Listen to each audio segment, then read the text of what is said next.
that's how it develops onto this kind of this linear phase thing. Yeah, well that gap just between the buildings. Oh, yeah. So what about that? Is that what you're doing? Yeah. No, I'm talking about this. Why? What's? Well, this is just ground. That's just a map on the stage. No, that's what it's. No, you walk it underneath. No, that's all the kind of day-to-day social functions. That's the cafe. It's the same with sort of 30 cinemas, or the big auditorium, big blank boxes are all hidden in the middle of the block. I just wonder whether it might be more productive to think of it as because in a way that's what you're doing on the west side. It's what what you need to do to complete the urban block and make positive outside spaces, and that deals with all the front of house and all the other facilities. And then the bits that you need, the very functional stuff you need to make a theatre that sits in the courtyard. Yeah, within that. So it's more of a wrap rather than an edge. Yeah,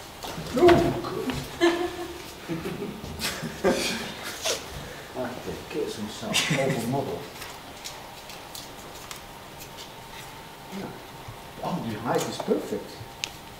And then you have still some reserve. You could make it a little bit lower. You could morph it a little bit. Might be right. You know the Tokyo Opera competition, Jean Nouvel entry. I don't He know. did with Felix Claus. He had a beautiful model there. Yeah. The Tokyo Opera competition. Jean Nouvel with Philip Stark. They had a beautiful morphed, a copper model. Really nice to show something. Could be beautiful shape and a roof terrace with a cafe. You have this glazed facade behind which you see all these people practicing and making music and Shakespeare. And that's on the street side, yeah. That's on the street side. There's a really prominent spot, the first one we got. So it's very much a back elevation. Yeah, that's rear elevation, so you can kind of maintain this. This is the service entrance, this to the. And then the building to the other side of the space. This one. That is a housing house, which is the existing music library for the university. So it's the building will be connected to that building. Whether it's an external connection Or you just do it. As a kind of series of courtyards which operate on that micro level, within educational courtyards up at within the Wren buildings, within the university.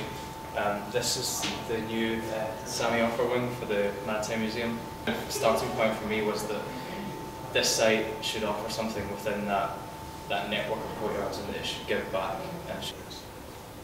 And that was my question, why it was oriented this way.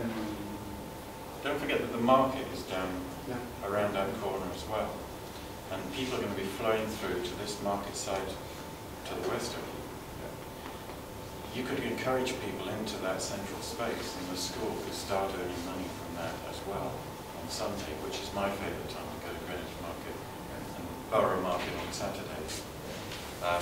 Is there a way that your analysis could explore how that could come alive? The way that you talk about your scheme is very, this goes here and this goes here and this goes there. And I mean, I can guarantee you by the, you design this building, at the moment the door keys turn, everything would have changed. And so I think it's very inflexible as such. And typologically, I think it's unclear.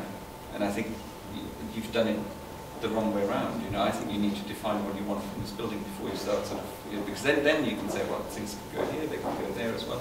It's what sold Dundee, apart from all the excellent teaching, is the fact that there are huge studios and you can work in the school, which is a massive quality and which a lot of schools haven't got. And I think that's the idea with having a galleria which is semi-open, but still. This gives me hope. I've got a nice feel about what you're trying to do here.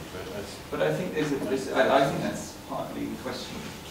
I think there's something to be explored about the relationship between staff offices and studio space, which here is something which I don't quite understand.